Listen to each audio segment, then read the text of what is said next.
ध्यानमूलं गुरुर्मूर्ति पूजामूलं गुरुपदं मंत्रमूलं गुरुर्वाक्यं मोक्षमूलं गुरुकृपा गुरुर्देवो गुरुर्धर्मो गुरुर्निष्ठा परं तप गुरुपरं नास्ति नास्ति तत्त्वं गुरुपरं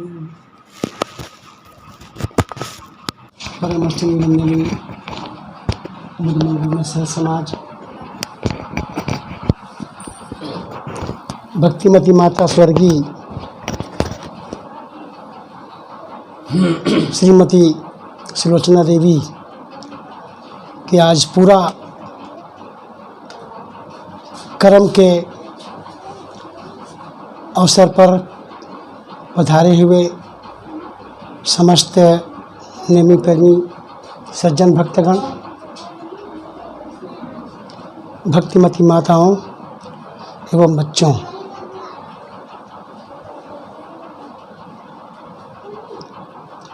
आज मैं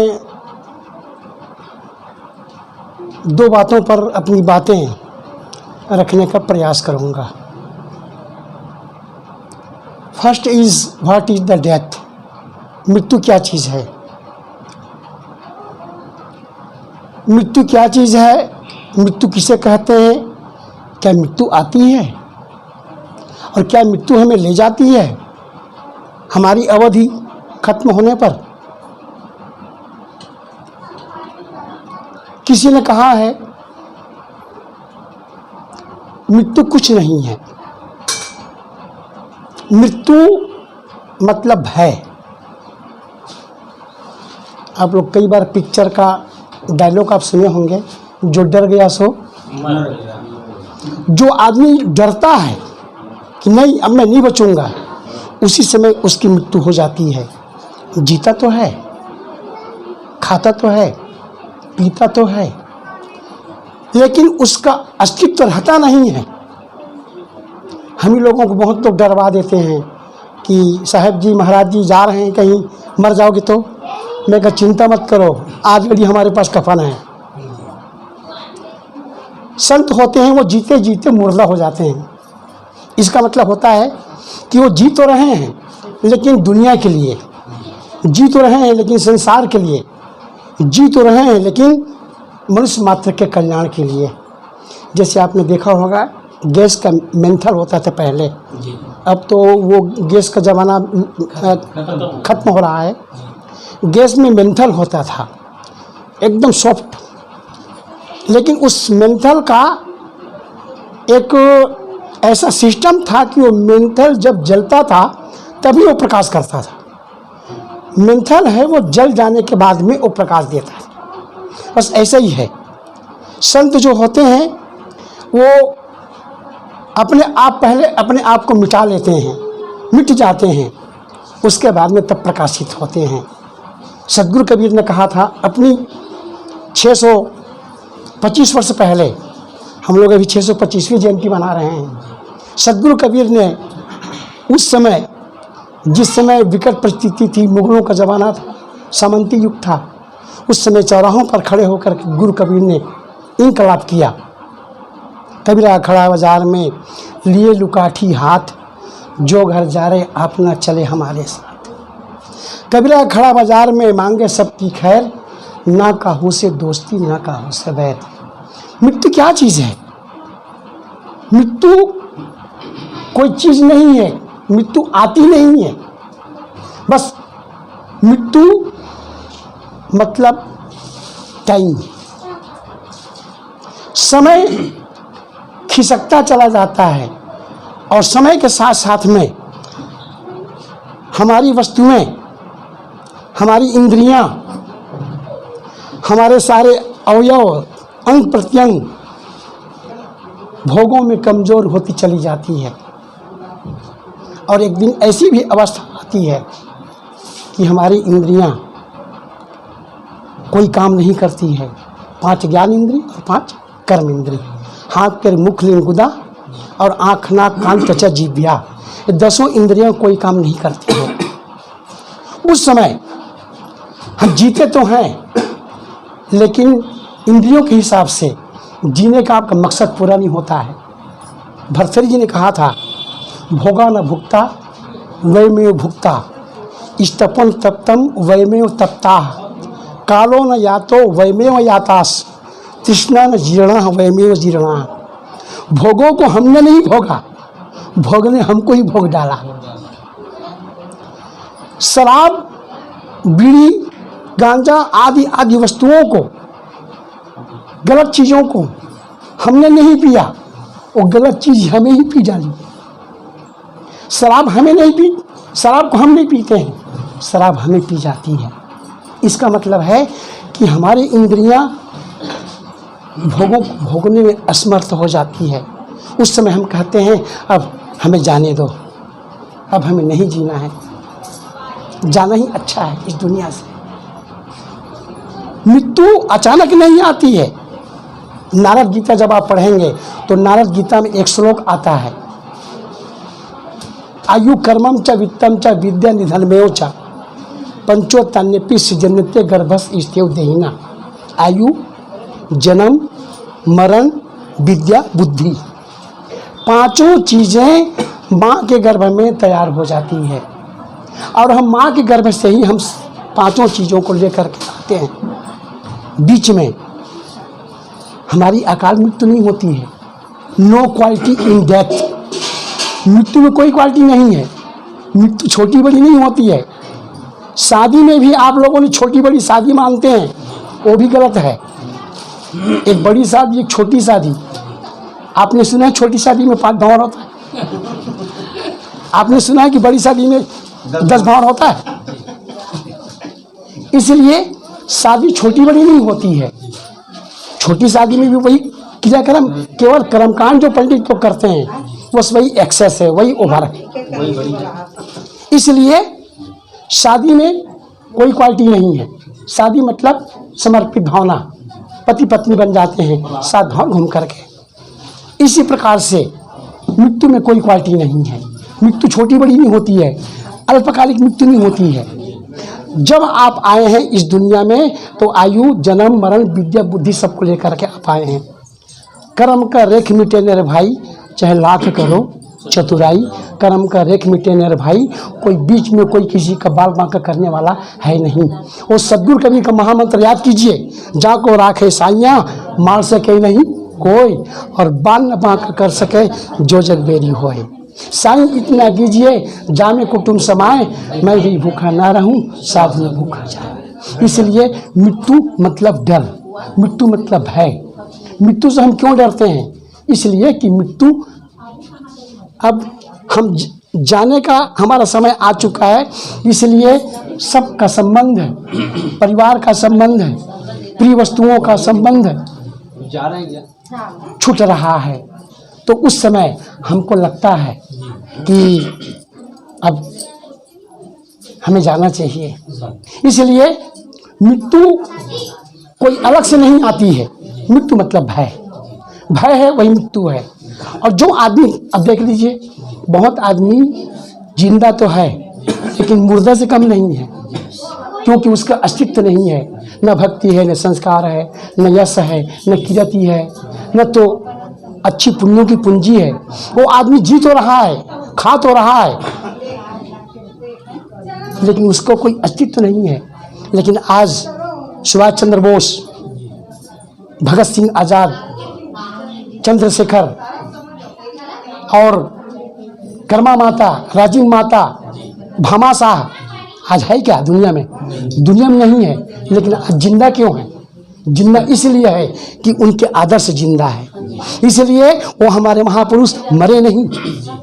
कभी सैन बीजक में इनकलाब किया, कौन मुआ? हे पंडित, कौन मरा? जड़ मरा कि चेतन मरा? न जड़ मरा न तो चेतन मरा, दोनों अमर है।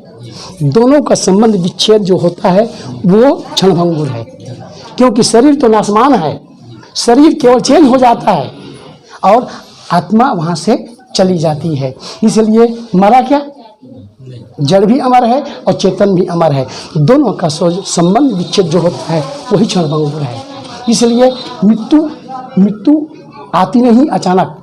मृत्यु तो जब से हम जन्म लिए हैं तब से मृत्यु हमारे पीछे पड़ जाती है। मृत्यु मतलब टाइम। वो कहते हैं ना टेंशन, अरे यार मैं टेंशन हूँ। टेंशन क्या चीज़ है? टेंशन मतलब सीधा खिसकना। कभी कभी कहते हैं ना कि मेरा दिमाग अभी मत खाओ, है ना। इसका मतलब है कि वो दिमाग उसका धीरे धीरे सफरिंग फ्रॉम टेंशन। जब आदमी का दिमाग जब काम नहीं करता है तो कहते हैं मुझे टेंशन से मैं पीड़ित हूँ मैं। और टेंशन का शुद्ध मतलब होता है खिसकना, जिसको हम बोलते हैं टेंशन। धीरे धीरे टाइम खिसकता है और आदमी टेंशन से परेशान हो जाता है। इसलिए मृत्यु कोई चीज़ नहीं है। भय डर वही मृत्यु है। और एक चीज़ और, एक तो मृत्यु क्या चीज़ है? Nothing is death. मृत्यु कोई चीज़ नहीं है। जो आदमी डरता है, जो आदमी गलत कामों से अपने आप को प्रभावित कर लेता है, वही आदमी वहाँ पर मुर्दा हो जाता है। और वही एक मुर्दा होने का लक्षण है। यदि आप भगवान राम और लक्ष्मण का आप दोनों का भी संवाद आप देखे होंगे विश्राम सागर में, तो कहते जियत कौन मृतक कौन, जही कीरति नाही। मुर्दा कौन है? लक्ष्मण पूछते हैं भगवान राम से, भैया इस दुनिया में मुर्दा कौन है और जिंदा कौन है? तो भगवान राम लक्ष्मण को उत्तर देते हैं, भाई लखन, मुर्दा वही है जिसकी कीर्ति नहीं है और जिंदा वही है जिसकी कीर्ति है। ये है जिंदा और मुर्दा का सही प्रमाण। और अंत में यदि मैं कहूँ तो ये दुनिया क्या चीज़ है? तो दुनिया कटु सत्य है दुनिया का। और कटु सत्य यह है, आया है सो जाएगा। राजा रंग फकीर, एक सिंहासन चढ़ी चले, एक बंधे जाते चले। कोई स्वीकार करे कि ना करे, लेकिन अब जब भी आप श्रद्धांजलि देते हैं किसी भी जाति का हो, किसी भी कास्ट का हो, इतनी बात जरूर बोलता है कि विधि के विधान के सामने हम परवश हैं। विधि के विधान को आपको पालन करना पड़ेगा, विधि के विधान को आपको एक्सेप्ट करना पड़ेगा, और इसके सिवा आपका पास में कोई चारा नहीं है। बस इसी को हम दुनिया कहते हैं। आए हैं, जाना श्योर है। दुनिया की कोई ताकत नहीं है कि आपको रोक सके। हाँ, कब जाना है वही अनिश्चित है, लेकिन जाना तो निश्चित है। बस एक चीज़ आप दिमाग में लेकर के चलो, हमको जाना है। और प्रकृति ने हमें तन दिया है, मन दिया है, धन दिया है। ये कपड़े हम पहन रहे हैं, हमने इसको नहीं बनाया है। ये मोबाइल हम उपयोग कर रहे हैं, हमने नहीं बनाया है। हम समाज के कर्जदार हैं, हम समाज की ऋणी हैं। हमारी माँ हमें पैदा किया, दूध पिलाई, हम माता पिता के कर्जदार हैं। माँ बाप ने हमें इतना बड़ा संस्कार दिया कि कबीर पंथ के इस परिवार में हमें जन्म दिया। और महान संत सद्गुरु कबीर जो दुनिया का अलौकिक संत हैं, दुनिया के महान परख सिद्धांत के जन्मदाता, ऐसे संत हैं जिनके विचार हमें इस परिवार में मिला। तो उन माता पिता का योगदान हमारे लिए कम है क्या? हम समाज के सदा ऋणी हैं। और जितना हो सके आप अपने संस्कारों से, दया से, दान से, धर्म से, भक्ति से आप उसको आप पूरा कर सकते हैं। क्षतिपूर्ति कोई पूरा नहीं कर सकता है, और क्षतिपूर्ति का एक ही माध्यम है कि आप संस्कारों के द्वारा, भक्ति के द्वारा, दान धर्म के द्वारा अपने माँ बाप के कर्ज को, ऋण को आप उतार सकते हैं। संतों के ऋण को आप उतार सकते हैं केवल सत्कर्मों के द्वारा। इसलिए दुनिया का एक कटु सत्य है, आज नहीं तो कल, नहीं तो 10 साल बाद, हजारों साल बाद आपको स्वीकार करना पड़ेगा। इसके सिवा आपके पास कोई चारा नहीं। 2 बातें मैं आपके सामने रख रहा था। व्हाट इज द यूनिवर्स, दुनिया क्या है, और व्हाट इज द डेथ, मृत्यु क्या है। इस दुनिया में मृत्यु कोई चीज़ नहीं है। डर या भय, एक बीजक का प्रमाण लीजिए चौपाई गुरु कबीर का, कहाँ ही कबीर सुनो न लोई और भूतवा पूजले। भूत है नहीं, भूत की खानी नहीं है, लेकिन जिन्होंने मान लिया कि ये इंग्लिश पर भूत है, तो वही भूत उसको दबाएगा और वही भूत उसको नाश करेगा। क्योंकि वो डर रहा है कि नहीं इस पेड़ में भूत रहता है। लेकिन गाय को भूत क्यों नहीं पकड़ता, भैंस को भूत क्यों नहीं पकड़ता? आप जा कर के मरघट में आप नहीं सो सकते हैं, लेकिन एक पशु बड़े आराम से जा कर के चैन से पशु पक्षी सब सो जाते हैं, मानवता प्राणी सो जाते हैं। ये क्यों? इसका मतलब है कि उसके पास डर है, और डर है वही भूत है। बस ऐसा ही डर है वही मृत्यु है। इसलिए हमें डरना नहीं है, मस्त होकर के गुरु कबीर के सिद्धांत को लेकर के आप चलिए, और चल करके अपना खुद कल्याण कीजिए और दूसरों को भी कल्याण के लिए आप प्रेरित कीजिए। अब इसी बातों को, दो बातों को यदि मैं यहाँ वहाँ घुमा करके 10 घंटा कहूँ तो भी बात एक ही है। लेकिन मेरा निवेदन यही है, अंतिम निवेदन, हम माता पिता की संपत्ति को हम बांट करके बहू बेटा बेटी दामाद खाते पीते हैं, लेकिन क्या माता पिता के जो धरोहर है, जो संस्कार है, उनकी भक्ति के संस्कार है, दान धर्म के संस्कार है, अच्छे कर्मों के संस्कार हैं, क्या हम उसको बचाते हैं? यदि हम बचाते हैं तो हम हकदार हैं माता पिता की संपत्ति को खाने का। हम हकदार हैं अपने माता पिता की संपत्ति को खाने का। बेटी दामाद भी वो हकदार है यदि वो उनके संस्कारों को फॉलो करता है, बांटता है। तो यदि नहीं बांटता है तो वो संपत्ति आपको नहीं पुरने वाली है। आप नोट करके रख लीजिए, आप चाहे बेटी हो, चाहे दामाद हो, चाहे बहू हो, चाहे बेटा हो। इसलिए हम माता पिता के उन अच्छे संस्कारों को जीवन में आत्मसात करें, उतारें, और उतार करके अपने जीवन को धन्य बनावें।